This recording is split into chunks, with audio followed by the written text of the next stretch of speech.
একটা জঙ্গলে তিনটি ছাগল থাকতো। এরা তিনজন খুব ভালো বন্ধু ছিল।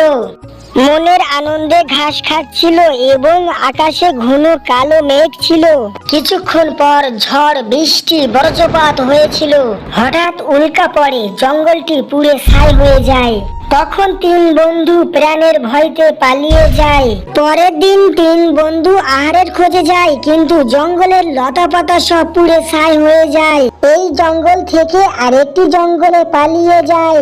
সামনে একটি নদী দেখতে পায়। তিন বন্ধু বুদ্ধি করে কোলা গাছের একটি নৌকা তৈরি করে। তারপরে সেই নৌকাটি তিন বন্ধু নদী পার হতে লাগলো। হঠাৎ করে এক দল কুমির এসে পড়লো। তোদের তিনজনকে আমি জ্যান্ত খেয়ে ফেলবো। আমাকে তোমরা খেয়েও না। ঠিক আছে, আমি একটি সত্যই তোদেরকে খাবো না। সবাইকে বল ভিডিওটি লাইক এবং চ্যানেলটি সাবস্ক্রাইব করে দিতে। ভিডিওটি লাইক এবং সাবস্ক্রাইব করে দাও।